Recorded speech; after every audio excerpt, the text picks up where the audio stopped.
G'day everyone, this is Andrew Price here from blenderguru.com, and in this video I'm going to be showing you how to create an energy drink advertisement, which you can see on the screen right now.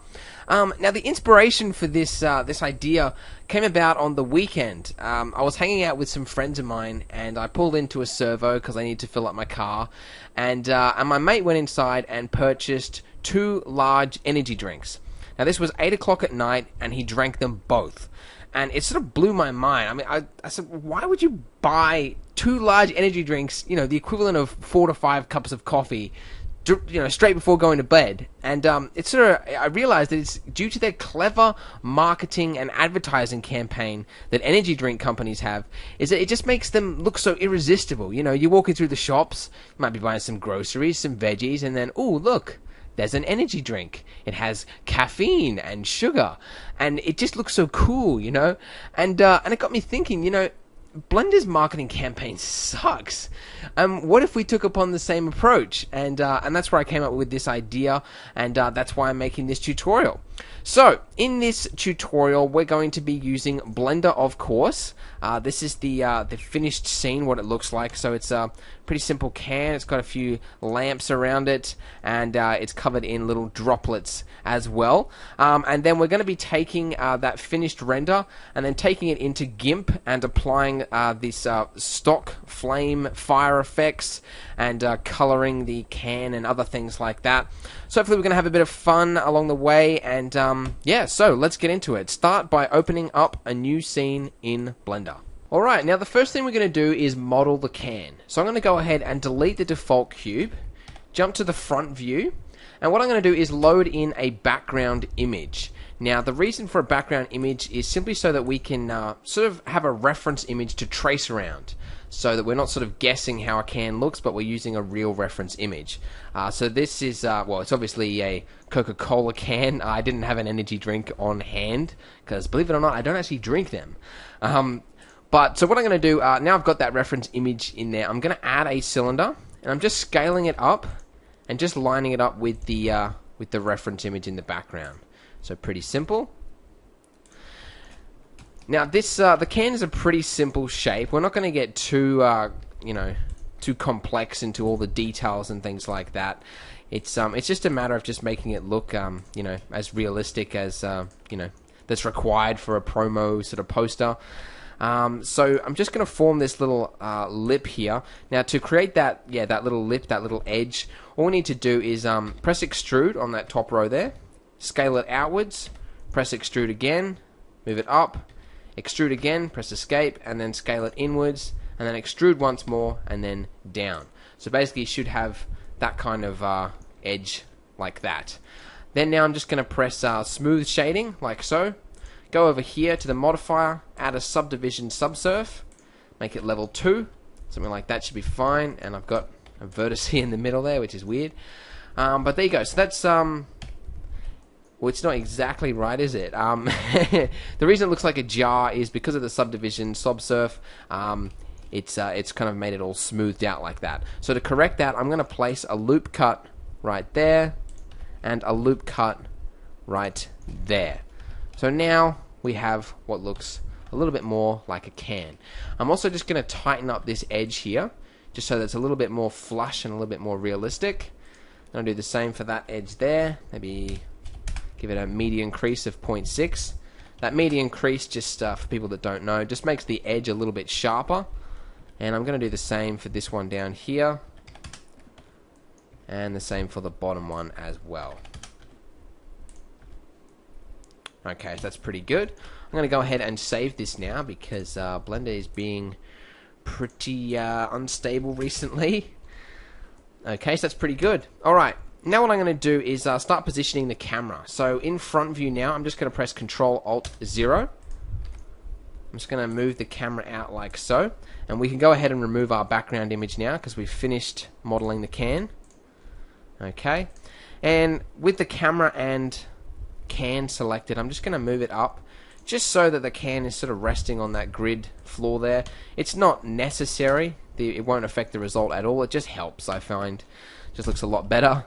Now I'm just going to add a plane. Now this plane is purely just so that it has a nice reflection. So it's just reflecting the can. The plane itself won't actually really show up in the render like any of its materials. All it will be doing is reflecting. Okay, so that's looking pretty good for now. With the camera selected again, let me just fix that. Okay, with the camera selected, I'm just going to actually increase the focal length to 60 millimeters, like so, just so that the camera is a little bit more zoomed in. And I'm now just going to rotate it to about there. Now I'm leaving a little bit of space just at the top area. So I'm leaving some space there, just basically so you've got place, if you wanted to put some words or like a title or something there, you could.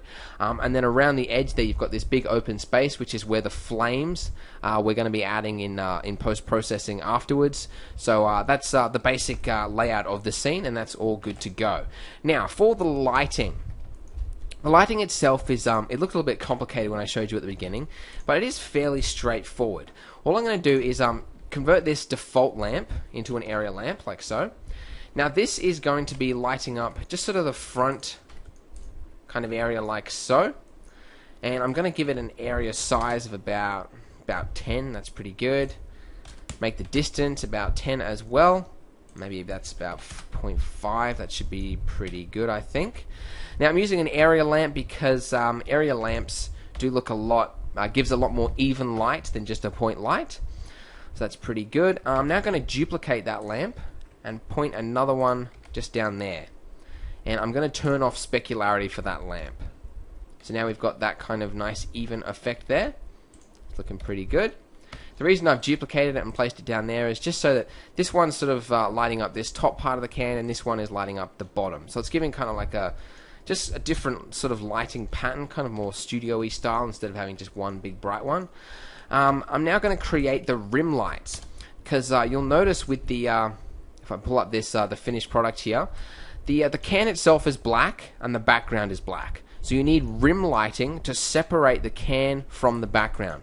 That's very important. Your render will look awful if you don't use rim lighting.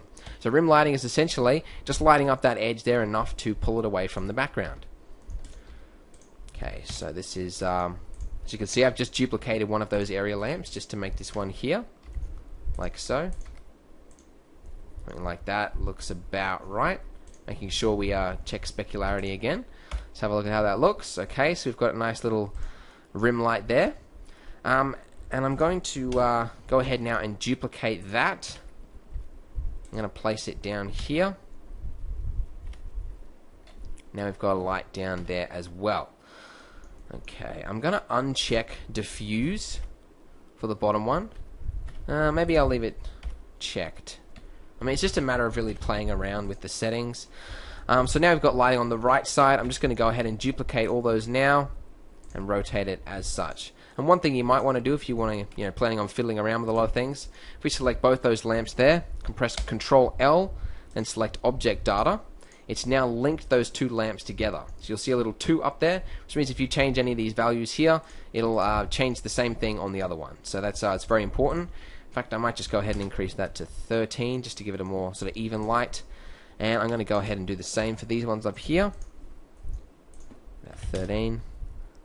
And the reason I've made the top row and the bottom row different is so you can do different sort of lighting for the top and bottom. And okay, so that's looking pretty good so far. I'm going to go ahead and give the floor a material now. Very simple material. Turn the specularity off. Turn mirror on. Reflectivity 100%. And the gloss down. Let's have a look at how that looks now. And there you go. So you can see down there it's now giving it a soft reflection of the can. I might actually just tilt the camera down just slightly. Maybe about there. And just drag this back as well. So I've got a little bit more reflection showing through. But that's looking pretty good. I might actually, just because if you notice down here you've got these 2 black spots there where there's no light being picked up. I might actually see if indirect lighting can fix that for us. Nope, it hasn't. Okay, so I might just create just really quickly just a small point lamp down here,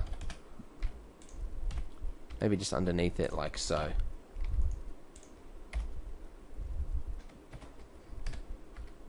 One there and one there. Alright. So this is very sort of, I don't know what you'd call it, prehistoric style of lighting. You know, if you've come from 3ds Max or something like that, a lot of this stuff is taken care of with, you know, GI lighting and things like that, but we don't have that luxury as Blender users. But I find it helps anyway if you're, you know, become a little bit more accustomed to how lighting works, if you have to set it up manually instead of just letting the program cheat and everything like that.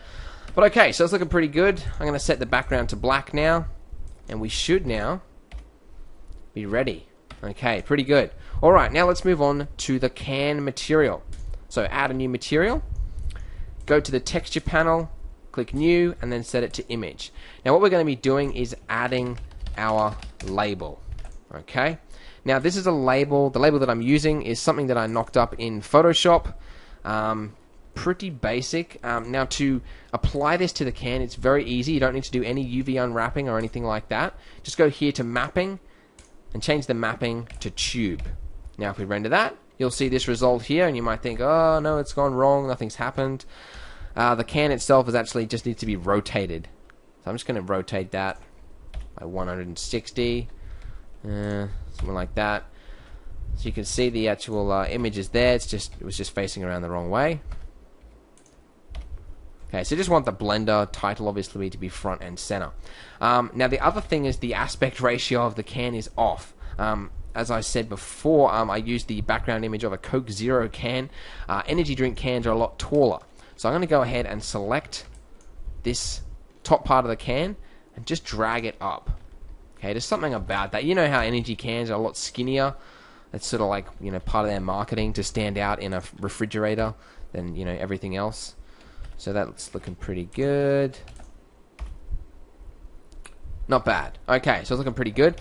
Now one thing we're going to change is up here you'll notice that the rim is red, and down here underneath that, that's black as well. We want that obviously to look like aluminium because the rim isn't painted. It's you know, it's the part where you open it, so it's obviously aluminium. So go to the materials, add a new material, then go ahead and delete that material and then press new. So now we've got a fresh new material in there. I'm going to turn the specularity down a bit. Main thing we need to do, select that row of vertices there, and then that bottom part there, and then press assign. And just so we can see the difference, I'm just going to give that can a different color there like that. That won't show up in the render obviously because we've got a texture there using the texture label. And now let's have a look at how that's rendered. Pretty good. Now the specularity of the can, if we sort of turn that down to 0.3 or something like that, you can play around with that. But the important one is the hardness.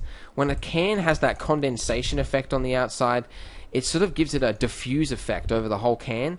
It's not that really hard sort of point lighting that it would be if it was just normal steel. So we're trying to make it look like, you know, it's a sort of cold can kind of thing. So having it sort of, yeah, evenly spread out helps a bit more. You can see I'm just sort of rearranging this lighting a little bit just so that it lights up more parts of the can. But that's looking pretty good so far. So to give it that sort of wet look, we're going to be adding water droplets in a minute. But first things first, I'm going to add a texture to make it look as though it's not, you know, just an even normal can, but it has like sort of like a dripping kind of effect going down it. So to do that, add a new texture, select image. Now this is a texture which you can grab off cgtextures.com. I'm providing a link on the site if you're watching it from there. I'm going to call this, what we call it, droplet grunge. Something like that, that's fine.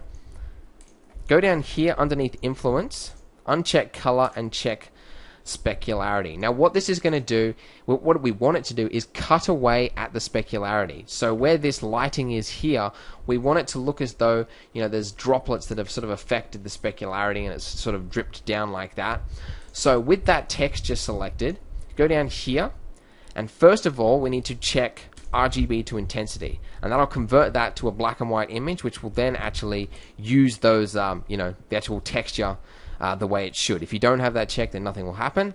We need to change the projection type to tube, and let's have a look at that. How it looks now when rendered. So it's looking pretty good. The problem is that it's not very obvious as to sort of what's happened. Also, sorry, one other thing. You need to change blend to subtract. The blending mode, you need to change it to subtract, okay? So instead of mix, changing it to subtract. And what that'll do is now the specularity will actually be cut away from, using this texture. I'm not really explaining that very well, but maybe I'll just show you with a demonstration.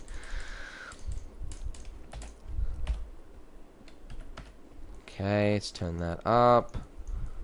Let's go down here.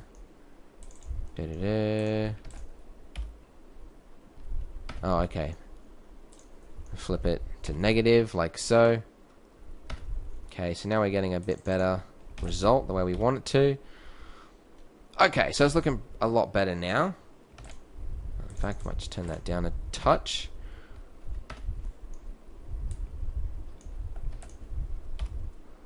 Okay, pretty good. So what I've done is, with this image texture there, just checking negative, setting it to subtract, RGB to intensity, and just playing around with these brightness and contrast settings till you get something that looks the way you want it to, basically. Also, you can play around with the specularity of the can itself. The way we've set it up is, this specularity, you can fiddle around with that one setting there. If you just use the mix node setting, then you have to play around with that setting to sort of get the sort of thing you want. But just now you've got that set to subtract now that you can just play, just use that one setting there to mix it up and stuff. Making this sound more confusing than it should be. Okay. Alright, so it's looking pretty good. Now, let's move on to the water droplets. So I posted a sort of like a finished result on Twitter last night, and a couple of people were saying, I hope you include the part about the water droplets.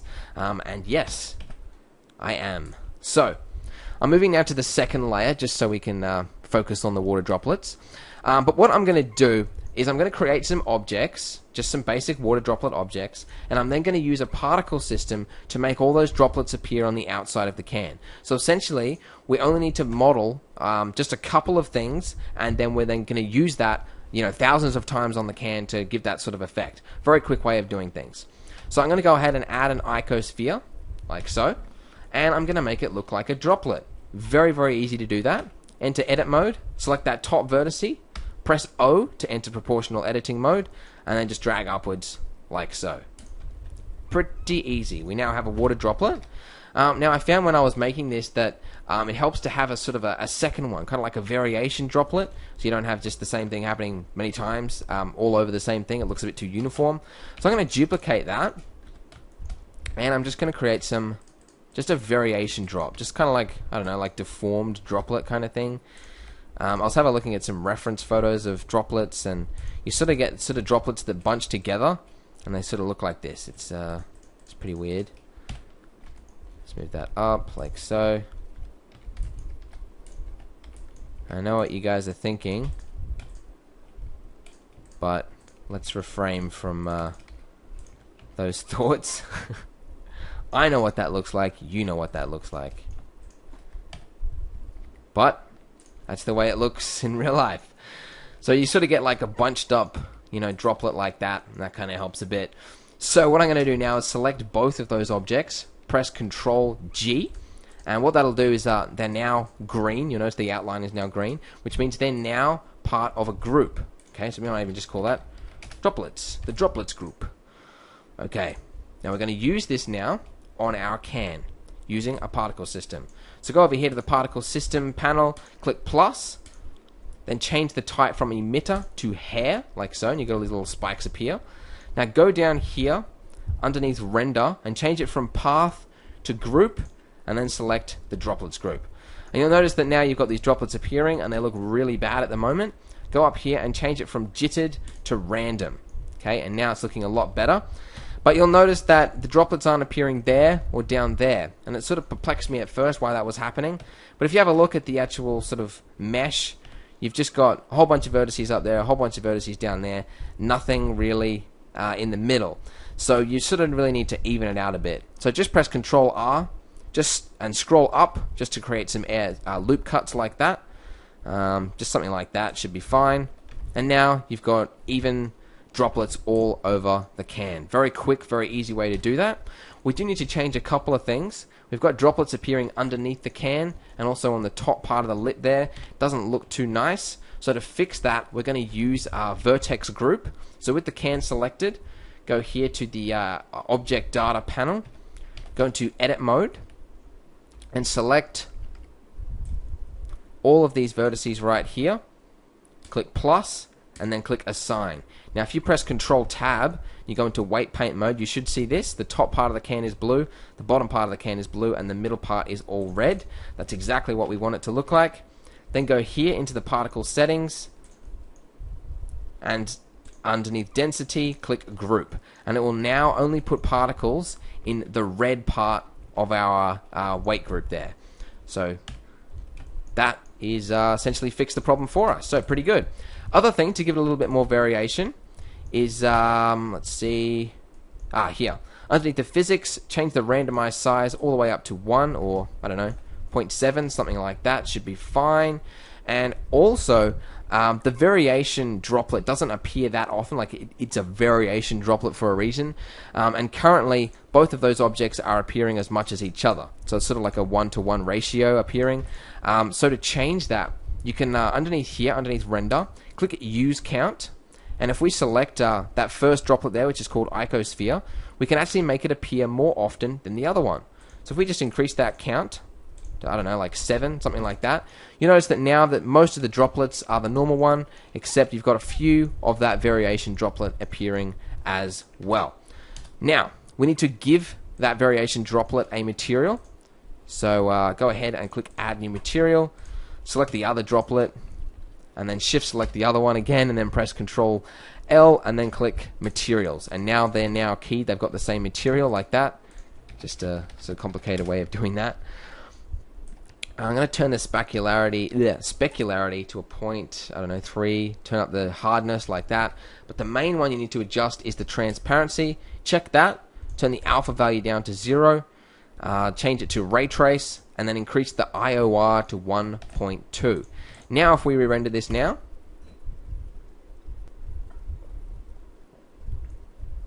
you should see a result like this.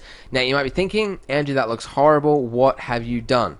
Now, if you get this problem up here, which you will if you've been following it up to now, what you need to do is select the can material, go down underneath the material options, underneath shadow, and click Receive Transparent. The reason we need to do that is that the droplets have an alpha value of 0. If you don't check Receive Transparent, it means that this material, the base can material, doesn't look at the alpha value of the other objects, and it just casts all the shadows as an alpha value 1. I'm not sure if I explained that right, but basically it's now reading the actual alpha value of our droplets, which are clear, as in there's no alpha value, and therefore it's not casting a shadow anymore. Otherwise, before it was casting a big, thick black shadow, which is why they look like slugs all over it. Okay, so it's looking pretty good now. In fact, it's almost ready to go. So one thing I'm going to change quickly, though, is down here, the reflection. When you use glossy reflections, hang on, where we go? Sorry, soft reflections, you need to increase the sample amount to something that looks good. By default, it's set to 18. Increase that to something like 90 or 100 or something, and you'll get a lot better looking result. So let's have a look now. And it's looking a lot better. You can go more or less, as much as you like, but there we go. Now, for the actual resolution, the dimensions of it, let's have a look. What size did I use for my actual thing? Okay, it's 1280 by 800. Let's go ahead and do that. These are sort of wallpaper, desktop sized kind of wallpaper size. So that's why I'm using that. So I'm going to go ahead and render that out now to its final image. Okay, so it's looking pretty good. So now I'm going to go ahead and save that image. But before we do, go down here underneath Output and click RGBA. Okay, now you'll see what that'll do in just a second. So if we press F3 now, we can actually save the image. So let's go ahead and do that. I'm going to call this tutorial render, like so. Make sure you save it as a PNG. Now, by selecting RGBA, what that's doing is it's taking the background and it's giving, it's actually saving the background as an alpha into the image. So it's making the background transparent, basically. Cool. Alright, so now you've saved the image. We can actually exit Blender now, and we're going to open up Gimp. Alright, now if you've never used Gimp before, don't worry. I haven't really had much experience with it myself. I normally use Photoshop, and you can if you like. Last time I used Photoshop in a tutorial, though, some people said that I should be using Gimp because I'm, using open source programs then, and I thought they had a good point. So I'm using Gimp now. Sort of not really used to the whole layout of everything, but I'm getting used to it. So what we need to be doing, what we're going to be doing is creating some flames in the background. So what I've done is I've got 2 images off the sxu.hu, that big free stock image site. One of just sort of this sort of flame effect there, and then one of just like a little bit of burning kind of rubbly thing there. And those are the only 2 images we're going to be using. Now, the easiest way to import those into Gimp is to just simply drag it across like so. And so now you can see that it's taken up the whole screen. So I'm just going to zoom out like that, and I'm going to take the scale tool, which is this one right here, click once. You can see I've got all these little squares over it, which means I can now start scaling down like so.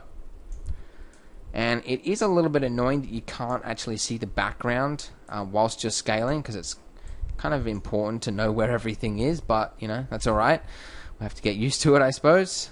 And something about there should be fine.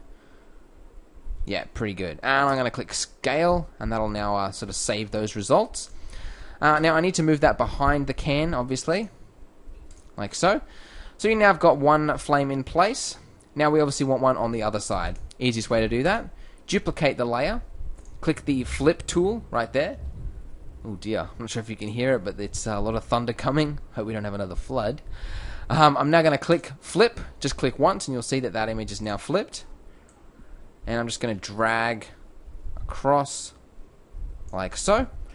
And there we go. It's pretty straightforward. Now, in order to clear up that little patch there, we want to obviously, just make that background black. So I'm going to click new layer there, and then over here where it says layer fill type, just select foreground color, and you should see that happen. Making sure, of course, that the black new layer there is completely in the background.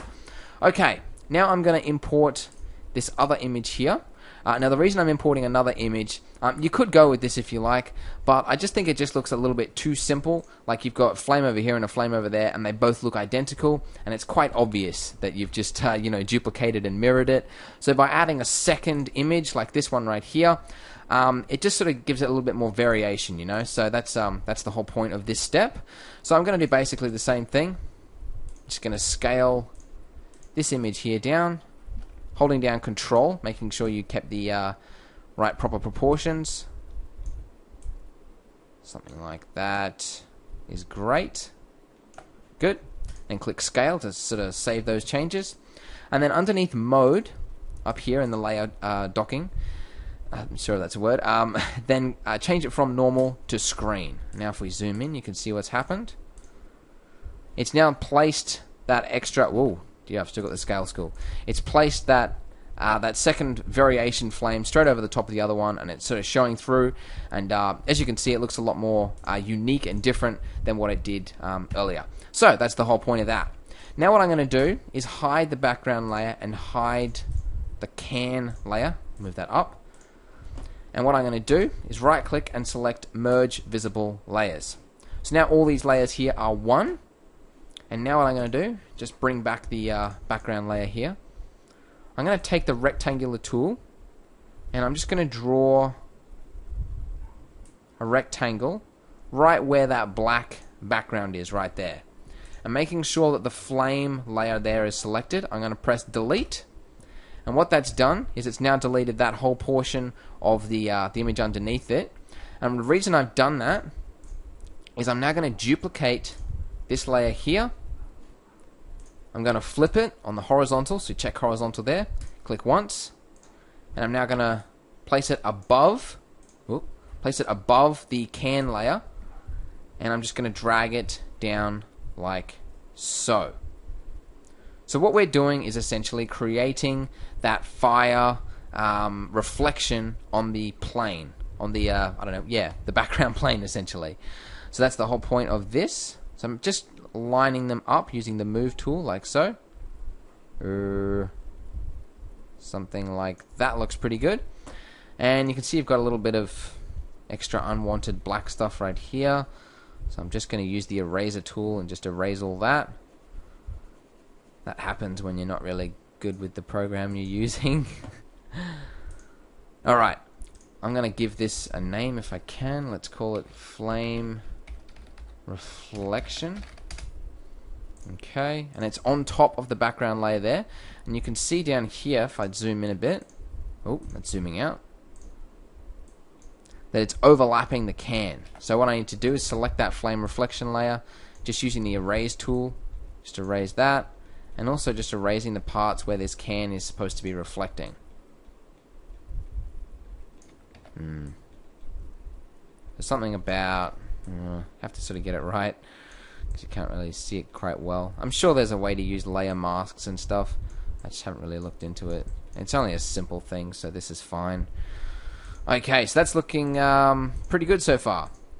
What we need to do though, the flame reflection, we want to make it look like it is a reflection, so I'm just going to dim that a little bit, because it's not a mirror that it's reflecting off. We want to make it look like it's just sort of like a darkened sort of plane, and I'm also going to give it a bit of Gaussian blur, like so. So now the reflection's a little bit blurry, which is pretty good. Okay, what next? Okay, alright. Now what we're going to do is create the coloring. So currently the can looks like it's just been slapped on top of a flame background. What we want to do is incorporate those elements. And this is something a lot of people don't do, but I think it's very crucial. And we want to make it so that the background and the foreground look as though they're interacting. So what I want to do is just create a little bit of coloring from the flame onto our can here. So we can do that by creating a new layer, making sure you check transparency on the new layer dialog box, and I'm going to call this can coloring. I'm going to select the paintbrush tool, and with this color dialog box I'm going to click this little eyedropper and select an orangey color like that, maybe something about there. That looks pretty good. And I'm going to change the layer mode from normal to color. Now what this will do, so if we color over this like this, you can see that it's coloring the can. Now there would be a problem, as we move down here. Well, basically what's happening is that the coloring is actually going to be affecting everything else in the scene. Now the way around that is to make a selection. I don't really have the other proper dialog box the way it should be. I'm going to change this again to color. What we want to do is we only want to paint on the can. So the way we were doing it before was that we were actually painting over the entire background like that. So what I'm going to do is selecting that background, I'm going to right click and then select, I'm not sure if you can see because my little dialog box is out of the way, but down here it says alpha, let me just move that over, alpha to selection. Okay, and now what's that done is it's put in, made that can a selection there. And now, if we select our new layer, when we paint over the top of it, it will only paint within that selection box. Nothing else will be included. And that's what we want, basically. So this, it's not really applicable to this type of scene because there aren't that many objects. But if you've got lots of objects interacting in the scene, it can be very painful, if the paintbrush is affecting everything at once. So by having this little selection tool there, then we get a nice sort of result.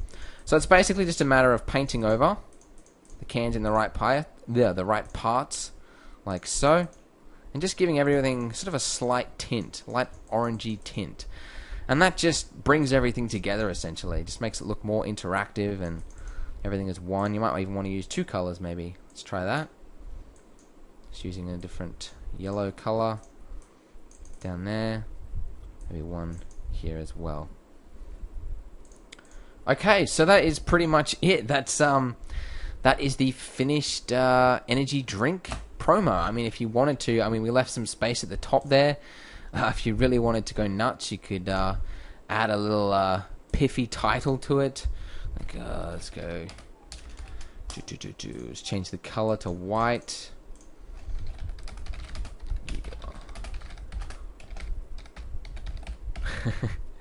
Like that, if you wanted to. Optional step, of course. But there you go. So that's pretty much it. Then just a matter of you know, creating the final, you know, picture file that you can upload on the internet. Just a matter of save as, making sure .png, get the nice settings there, and there you go.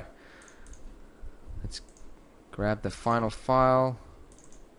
There you go. So I hope you guys enjoyed this tutorial. Hope you learned something from it, and I'm looking forward to seeing what you guys create with it. Thanks for watching.